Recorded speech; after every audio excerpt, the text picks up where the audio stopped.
This is a question I get asked quite a lot. If I am skinny fat, should I attempt to bulk, meaning to intentionally gain weight in the hopes of building muscle, or to cut first, meaning to intentionally lose weight in the hopes of losing body fat?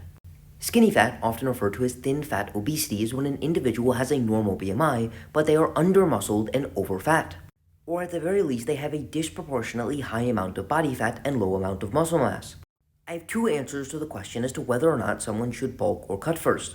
The first is you probably do not need to do either, as we have a large body of evidence indicating that body recomposition, in which you simultaneously lose fat and gain muscle over a period of time, is possible even in well-trained physique athletes, over a relatively short period of time of 8 weeks, and it appears that one's capacity to body recomposition is optimized by consuming a higher protein diet. Some studies showing fantastic results on the magnitude of 3.4 grams per kilogram per day, which is about 1.5 grams per pound.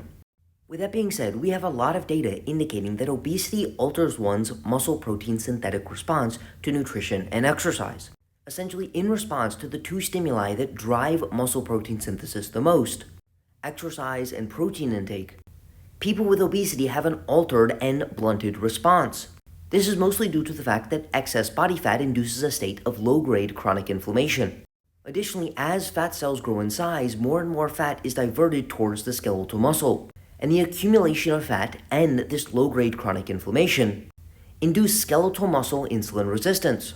And unbeknownst to many, insulin is very important for stimulating muscle protein synthesis, as it stimulates the uptake of amino acids, muscle protein synthesis itself, and inhibits muscle protein degradation. Therefore, as individuals become more and more insulin resistant, their capacity to end up in a net positive protein balance by the end of the day is diminished. So in my opinion, and what I have found to work the best in the past, is if an individual is under-muscled and over-fat, the goal of the next phase is to lose body fat, as well as to put on as much muscle as possible. However, we do not want to sacrifice the fat loss, because putting on additional fat in a state of over-fatness may continue to hamper one's ability to put on muscle.